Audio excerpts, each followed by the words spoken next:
Shalom, jemaat yang terkasih di dalam nama Yesus. Selamat datang di dalam ibadah online Persekutuan Doa Gereja Metodis Antioquia Pancur Batu. Mari Bapak Ibu, pada saat ini kita yang bersama-sama bergabung di dalam ibadah online. Kita akan bersaat teduh sejenak. Saat teduh kita mulai.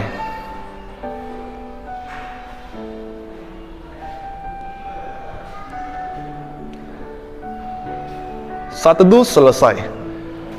Bapak Ibu yang terkasih di dalam nama Yesus, mari pada malam hari ini dalam kesempatan kita, mari kita terlebih dahulu bersama-sama menaikkan ucapan syukur kita di hadapan Tuhan. Mari kita menaikkan ucapan syukur kita pada saat ini bersama-sama membuka suara kita. Bapa dalam surga, kami bersyukur, kami berterima kasih buat kebaikan Tuhan yang boleh kami rasakan, yang boleh kami terima. Kami mengucap syukur Tuhan atas segala sesuatu di dalam kehidupan kami. Kami mengucap syukur atas bangsa dan negara kami, walaupun di tengah pandemi yang terjadi, biar kami boleh tetap bersyukur, karena Tuhan senantiasa ada bagi kami. Kami juga bersyukur Tuhan atas gereja kami Tuhan. Biarlah Tuhan Engkau yang terus memberkati dan menolong gereja kami. Kami berdoa dan bersyukur buat juga kehidupan keluarga kami. Kami bersyukur untuk pekerjaan kami. Kami bersyukur kami juga boleh melayani Tuhan. Kami bersyukur untuk segala hal di dalam hidup kami ini. Kami bersyukur untuk segala sesuatunya ya Bapa. Terima kasih Tuhan. Ajari kami untuk selalu bersyukur kepada Tuhan. Menaikkan doa kami, menaikkan ucapan syukur kami kepada Engkau Tuhan. Terima kasih Tuhan, inilah doa kami. Kami berdoa, ucapan syukur kami dalam nama Yesus. Haleluya. Amin. Bapak Ibu yang terkasih di dalam nama Yesus, pada saat ini kita akan bersama-sama menaikkan pujian kita dengan pujian doa kami. Syukur untuk setiap rencanamu dan rancanganmu yang mulia. Dalam satu tubuh kami bersatu, menjadi duta kerajaan-Mu. Ku ucapkan berkat atas Indonesia, biar kemuliaan Tuhan akan nyata. Bagi bangsa ini kami berdiri dan membawa doa kami kepadamu. Sesuatu yang besar pasti terjadi dan mengubahkan negeri kami. Namamu Tuhan ditinggikan atas seluruh bumi.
kita akan kembali menaikkan doa kita di hadapan Tuhan.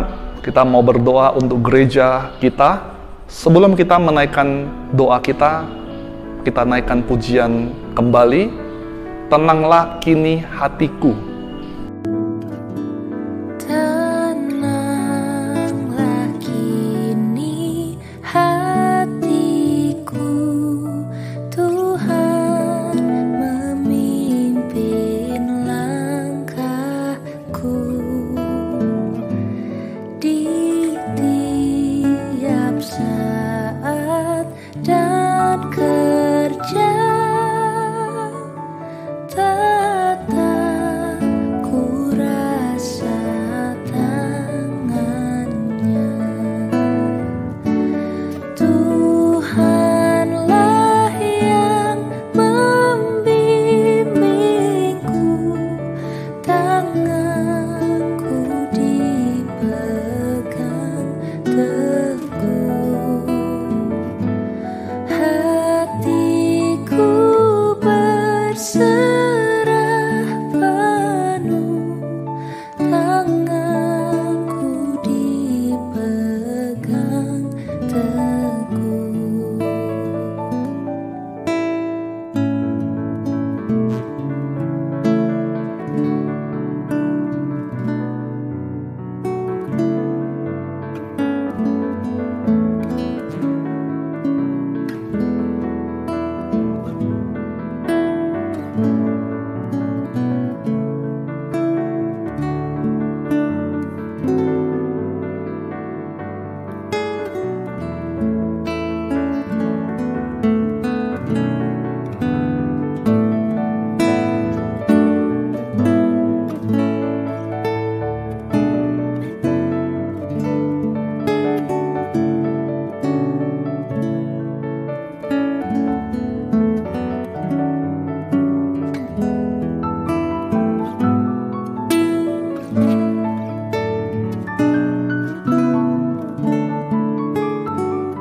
Di malam yang gelap benar, di taman indah dan segar, di taupan dan di laut tenang,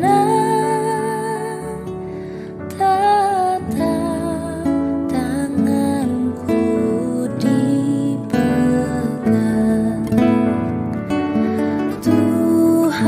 Tuhanlah yang membimbingku, tanganku dipegang teguh.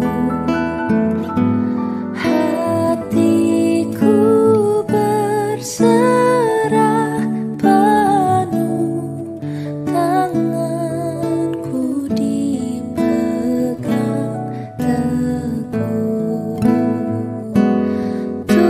Tuhanlah yang membimbingku, tanganku dipegang teguh. Hatiku berserah penuh, tanganku dipegang teguh. Tanganku dipegang teguh.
Bapak Ibu, pada saat ini kita akan mempersiapkan hati kita di hadapan Tuhan untuk bersama-sama merenungkan dan belajar akan firman Tuhan. Kita naikkan pujian kepada Tuhan, ku tak tahu kan hari esok.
Shalom jemaat yang dikasihi oleh Tuhan Yesus Kristus. Kita bersyukur malam hari ini boleh bersama-sama merenungkan firman Tuhan. Sebelum membaca dan merenungkan firman Tuhan dan persekutuan doa malam hari ini, mari kita berdoa. Ya Tuhan, kami berterima kasih untuk anugerah-Mu bagi kami sampai hari ini, pemeliharaan Tuhan yang nyata dan sempurna dalam kehidupan kami. Kami rindu Tuhan menyapa kami melalui firman Tuhan yang kami baca renungkan bersama malam hari ini. Kiranya Tuhan memberkati, Roh Allah bekerja dalam hati kami, memberikan hikmat pengertian, supaya kami boleh mengerti firman Tuhan dan kemudian mau lakukan dalam kehidupan kami tiap-tiap hari. Berfirmanlah kepada kami Tuhan, kami siap mendengarkannya. Di dalam nama Tuhan kami Yesus Kristus kami berdoa. Amin. Bapak Ibu saudara-saudara dikasihi oleh Tuhan Kristus, kalau minggu yang lalu kita bersama-sama membahas tentang developing a heart for God, mengembangkan sebuah hati bagi Tuhan, yang berbicara tentang relasi kita secara pribadi dengan Tuhan. Malam hari ini kita mau membahas, merenungkan firman Tuhan dalam mengembangkan sebuah relasi dengan sesama kita. lebih khusus lagi sebagai sebuah persekutuan, sebagai sebuah gereja atau sebagai sebuah lembaga di dalam masa pandemi COVID-19 ini. Mengapa ini perlu kita sharingkan, kita bicarakan, kita diskusikan? Karena faktanya banyak gereja, banyak persekutuan, banyak lembaga yang kehilangan persekutuan di dalam kehidupan mereka bersekutu, bergereja, ataupun dalam kehidupan lembaga. Dalam sebuah gereja misalnya, orang bisa saja datang ke gereja, datang beribadah, tapi selesai beribadah kemudian tanpa ada relasi dengan sesamanya, sesama anggota gereja satu dengan yang lain. Malam hari ini kita mau merenungkan bagaimana hidup bersama dalam sebuah persekutuan.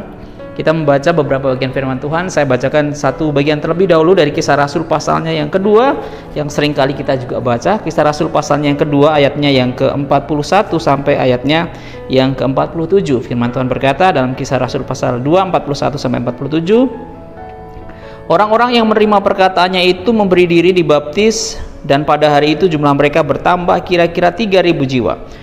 Mereka bertekun dalam pengajaran rasul-rasul, dalam persekutuan, dan mereka selalu berkumpul untuk memecahkan roti dan berdoa.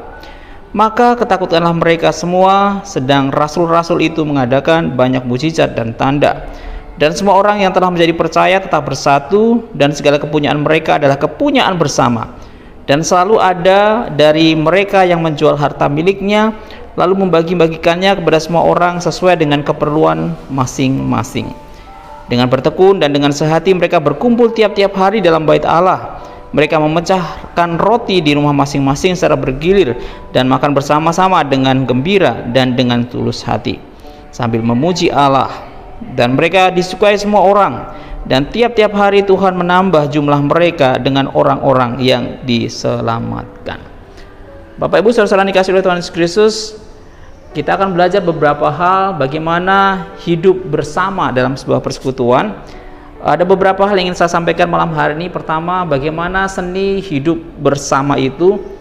Yang pertama adalah melakukan segala sesuatu itu bersama-sama dan menikmati kebersamaan. Bukan hanya bersama-sama, tapi menikmati kebersamaan. Sebab bisa saja orang sama-sama bekerja, tapi sebetulnya mereka tidak bekerja sama atau tidak menikmati sebuah kebersamaan. Bagian firman Tuhan yang kita baca mengajarkan kepada kita untuk melakukan segala sesuatu itu bersama-sama, menikmati sebuah kebersamaan. Gereja bukanlah sebuah persekutuan di mana orang-orangnya hidup sendiri-sendiri. Gereja bukanlah sebuah persekutuan yang orang-orangnya kemudian merasakan kesepian. Seharusnya tidak demikian. Tetapi sebagaimana bagian firman Tuhan yang kita baca bahwa mereka sama-sama percaya dalam Yesus Kristus, kemudian bersekutu bersama-sama, berkumpul bersama-sama, bertekun dalam persekutuan, bertekun dalam pengajaran rasul-rasul, bertekun di dalam doa, dan bertekun mereka memecahkan roti secara bersama-sama. Mereka hidup bersama dalam sebuah persekutuan. Kalau kita melihat dalam konteks sekarang, bukan dalam pengertian kita pergi belanja bersama, kita mungkin memasak bersama, kita berolahraga bersama, mungkin lebih jauh dari itu. Sebuah kebersamaan yang tercipta dibentuk dalam sebuah persekutuan, melakukan sesuatu bersama-sama dalam kebersamaan.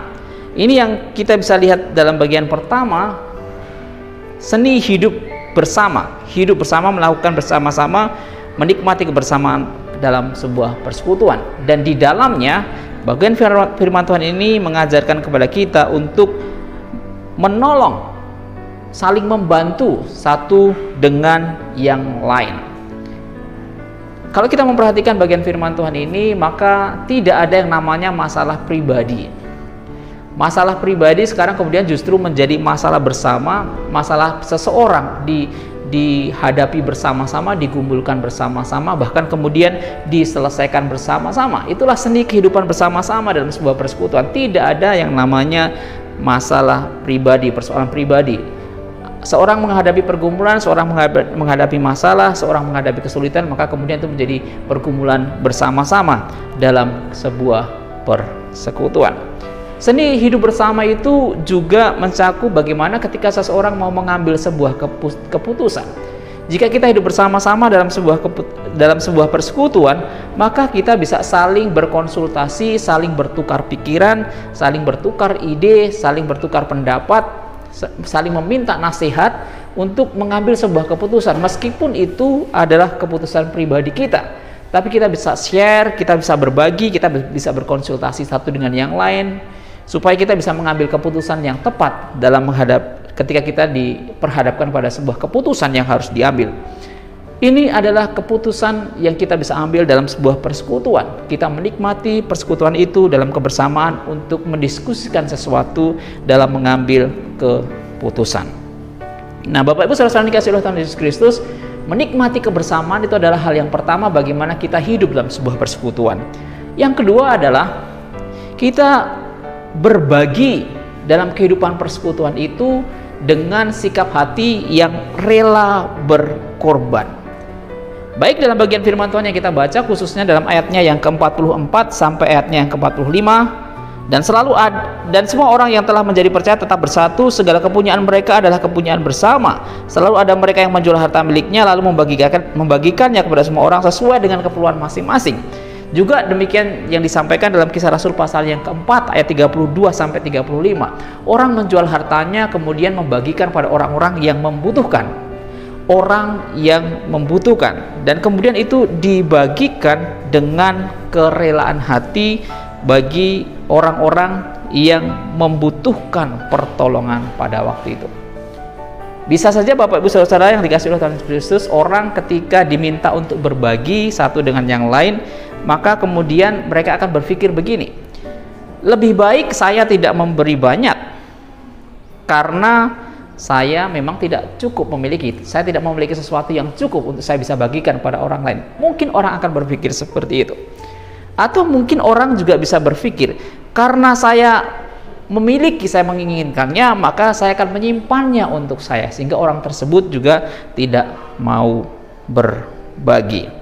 Atau orang yang lain berkata, mungkin terlalu banyak orang miskin, orang yang membutuhkan, sehingga tentu saya tidak bisa menolong mereka semua, dan dengan alasan itu maka dia tidak melakukan sesuatu pun untuk orang-orang yang membutuhkan di sekelilingnya. Bapak Ibu saudara-saudara yang dikasihi oleh Tuhan Yesus Kristus, tentu ini tidak sepenuhnya benar, meskipun orang bisa saja beralasan seperti itu. Yang mau disampaikan dalam bagian firman Tuhan ini bahwa Allah itu adalah Allah yang mencukupkan kebutuhan jemaat pada waktu itu, sehingga mereka dengan rela hati mereka mau berkorban bagi orang-orang, bagi jemaat yang lain, orang-orang di sekelilingnya yang membutuhkan. Allah itu cukup bagi kita. Jemaat pada waktu itu mengutamakan bukan kepentingan dirinya sendiri, bukan untuk memupuk harta bagi dirinya sendiri, tapi bagi mereka pada waktu, karena imannya, kepercayaannya, mereka berkata Allah itu cukup bagi saya. Dan bukan saja berkata Allah itu cukup bagi saya, mereka juga meyakini bahwa Allah itu mencukupkan semua keperluan-keperluan saya. Maka mereka sanggup dengan rela hati, dengan rela berkorban, berbagi bagi saudara-saudara yang lain yang membutuhkan. Ini yang kedua yang kita bisa pelajari dari jemaat yang mula-mula, mereka rela berbagi dengan sikap hati yang rela berkorban bagi yang membutuhkan, meskipun barangkali mereka pun orang yang tidak cukup memiliki sesuatu atau tidak cukup memiliki harta, tapi mereka rela berbagi bagi orang-orang yang lebih membutuhkan dari mereka. Yang ketiga, kita bisa membandingkan dari bagian firman Tuhan 1 Korintus pasal 12, di mana Rasul Paulus berbicara tentang persekutuan gereja sebagai satu tubuh, satu tubuh, memiliki banyak anggota tetapi satu tubuh. Ada banyak anggota tetapi satu tubuh di dalam Kristus. Yang mau dibagikan dalam 1 Korintus pasalnya yang ke-12 ayat 4 sampai 11, supaya setiap orang yang kepadanya diberikan paling tidak satu karunia Roh Kudus, maka karunia itu harus dipraktekkan, harus dinyatakan. Karunia itu harus dibagikan kepada orang-orang lain dalam persekutuan. Saya mencoba membandingkannya dengan Roma pasalnya yang ke-12. Saya akan bacakan bagi kita Roma pasalnya yang ke-12.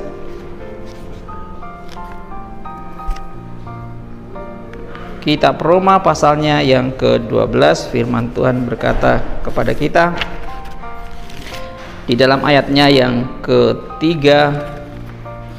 dan seterusnya. Roma pasal 12 ayatnya yang ketiga dan seterusnya.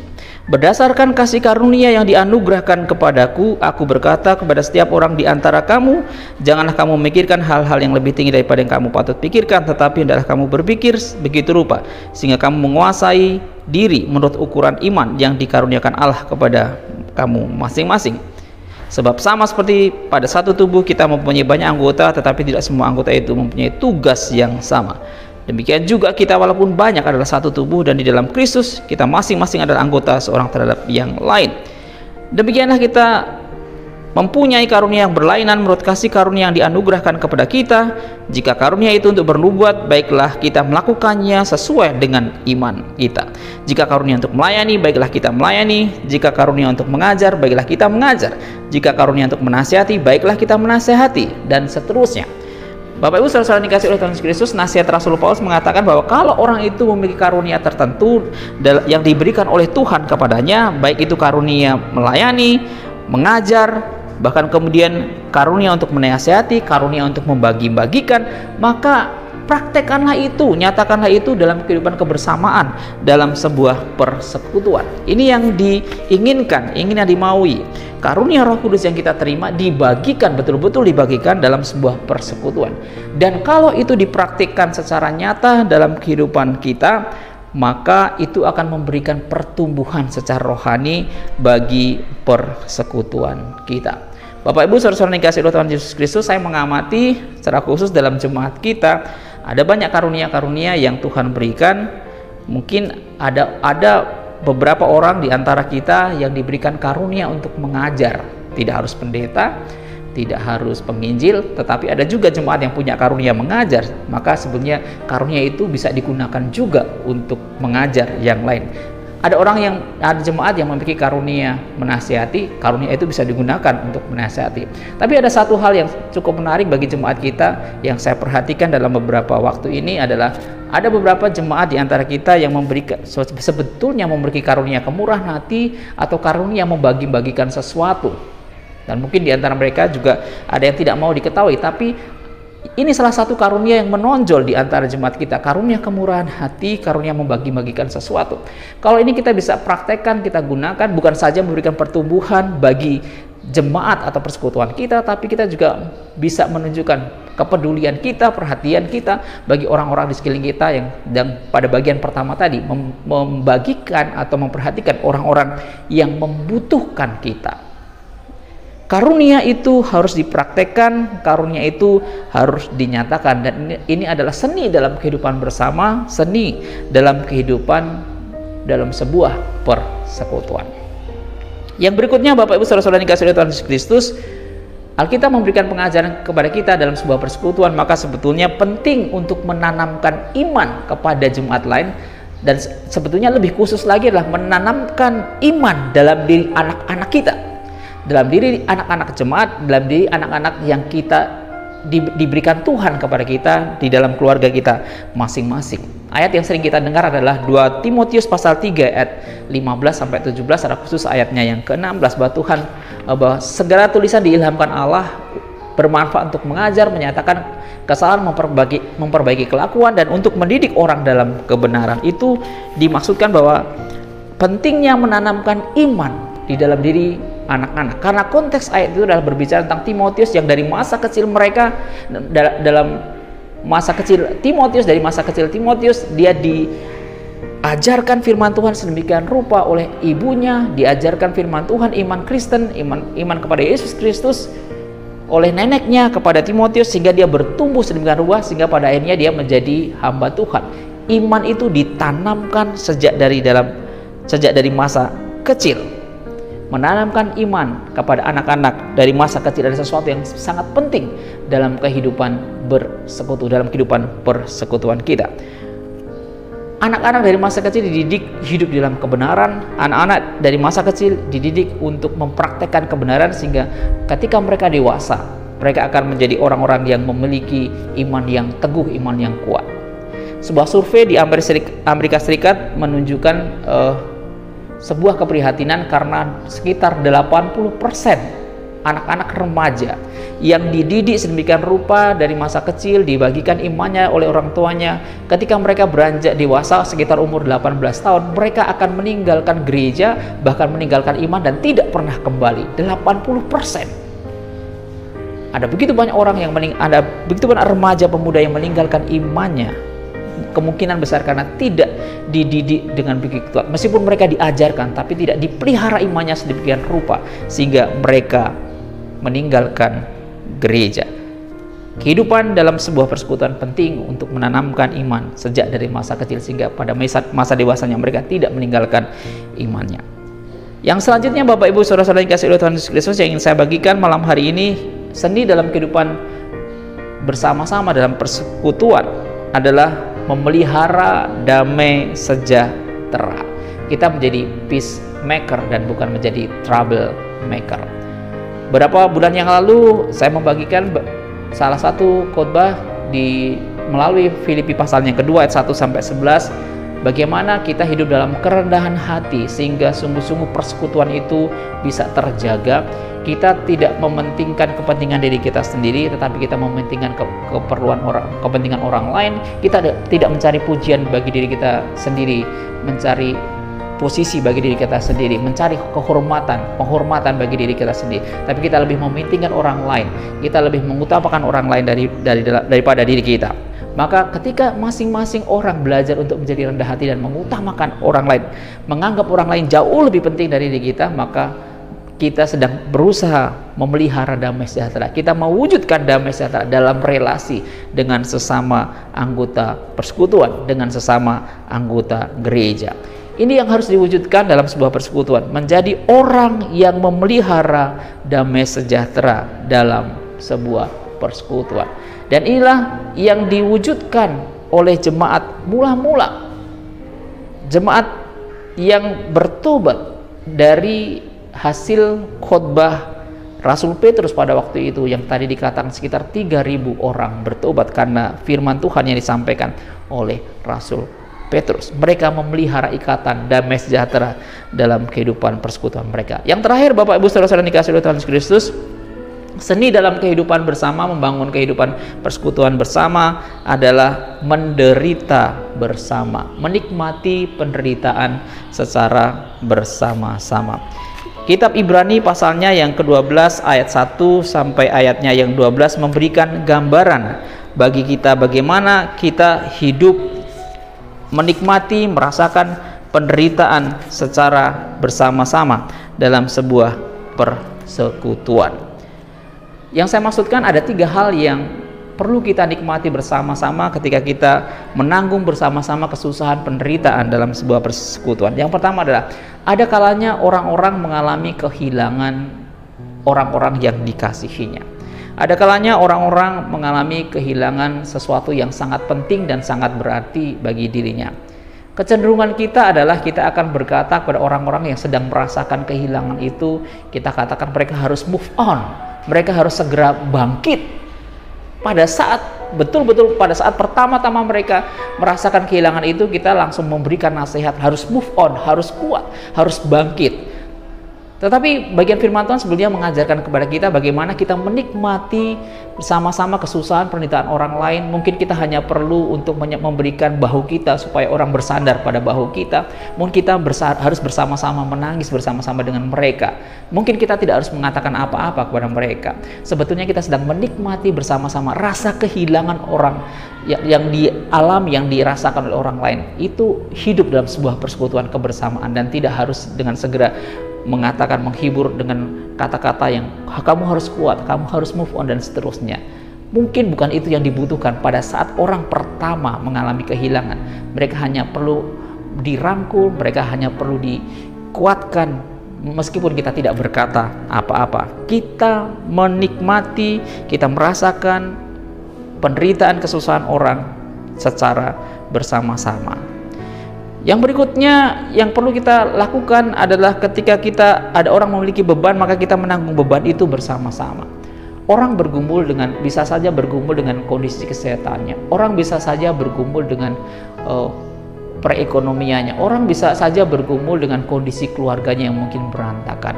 Bagaimana kita bisa menanggung bersama beban mereka, menikmati, merasakan apa yang mereka rasakan, menolong mereka dalam kesusahan penderitaan.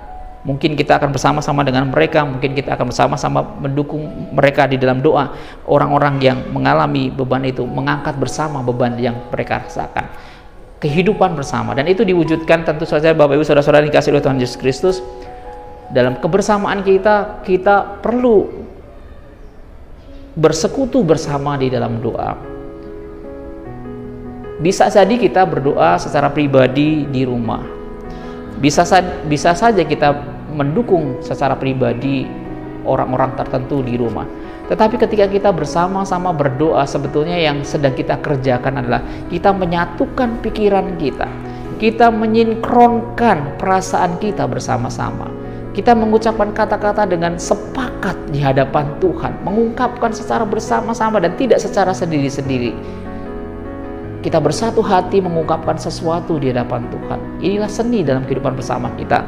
Dalam sebuah persekutuan, menderita bersama, kesusahan bersama, kita gumulkan bersama, kita sinkronkan bersama-sama di hadapan Tuhan. Jika perlu Bapak Ibu Saudara-saudara dikasihi oleh Tuhan Yesus Kristus, mungkin kita harus berdoa, berpuasa ketika kita menghadapi pergumulan bersama-sama, menanggung penderitaan bersama-sama, supaya betul-betul kita menikmati kebersamaan itu, kesehatian kita itu di dalam persekutuan doa kita.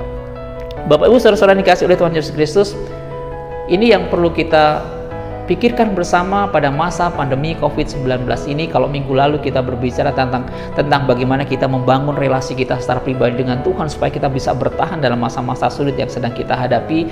Dan yang kedua, malam hari ini kita berbicara tentang bagaimana kita berelasi satu dengan yang lain. Pentingnya kita hidup dalam kebersamaan satu dengan yang lain dalam sebuah persekutuan. Menikmati kebersamaan, hidup bersama dalam sebuah persekutuan. Maka mari kita belajar untuk kita boleh melakukan sesuatu bersama-sama, menikmati sesuatu bersama-sama dalam kesehatian. Kita bersama-sama saling berbagi dan rela berkorban ketika kita melihat orang-orang yang membutuhkan di sekeliling kita. Kita bersama-sama mempraktekkan karunia rohani yang Tuhan sudah berikan kepada kita masing-masing. Kita juga boleh bersama-sama menanamkan iman kepada anak-anak mulai dari masa kecil mereka. Kita memelihara ikatan damai sejahtera dalam kehidupan kita sebagai sebuah persekutuan. Kita menderita bersama-sama dalam persekutuan yang orang-orang yang menghadapi pergumulan dalam persekutuan kita. Kita menanggung bersama-sama kesusahan mereka. Biarlah Tuhan sendiri akan menolong kita, memberkati kita untuk boleh menikmati persekutuan kebersamaan kita, meskipun dalam beberapa waktu kita terpisah dan tidak bisa berkumpul bersama-sama, tapi dalam kebersamaan kita membawa di hadapan Tuhan, kita bergumul di hadapan Tuhan, semua keluh kesah kita secara pribadi, keluarga, gereja kita, lembaga kita ungkapkan di hadapan Tuhan. Kita bersama-sama menyatukan hati kita, pikiran kita dalam doa kita, dalam persekutuan doa kita, sehingga sungguh-sungguh kita boleh menikmati kebersamaan itu meskipun kita terpisah satu dengan yang lain dalam sementara waktu. Biarlah Tuhan sendiri akan menolong kita untuk terus menikmati sebuah kebersamaan dalam persekutuan kita. Amin. Mari kita berdoa. Ya Tuhan, kami berterima kasih malam hari ini kami boleh merenungkan firman Tuhan, bagaimana kami seharusnya menikmati hidup dalam kebersamaan di persekutuan kami, baik di gereja maupun lembaga yang Tuhan percayakan kepada kami. Kami mohon supaya kami, dalam hati kami, dalam diri kami, boleh ditumbuhkan rasa kebersamaan dalam sebuah persekutuan, kesehatian dalam sebuah persekutuan, kerelaan hati untuk berbagi dengan orang lain. Kami boleh bersama-sama membagikan karunia yang ada pada kami kepada orang lain, dan boleh merasakan, menikmati penderitaan yang dihadapi oleh anggota-anggota persekutuan dalam persekutuan kami, dalam gereja kami, dalam lembaga kami secara bersama-sama. Tuhan tolong kami supaya kami boleh mempraktekkan kebenaran firman Tuhan yang sudah kami dengar pada malam hari ini. Di dalam nama Tuhan kami Yesus Kristus kami berdoa. Amin.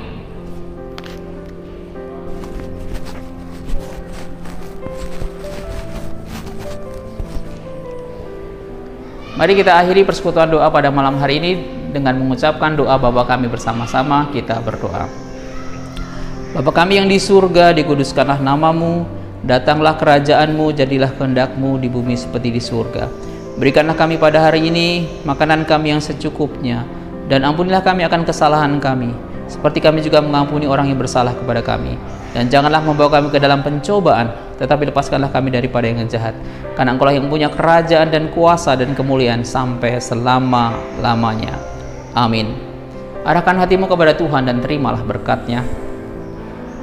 Anugerah dari Tuhan Yesus Kristus, kasih sayang Allah Bapa dalam persekutuan dengan Roh Kudus, kiranya menyertai kamu hari ini, malam ini, sampai selama-lamanya. Amin.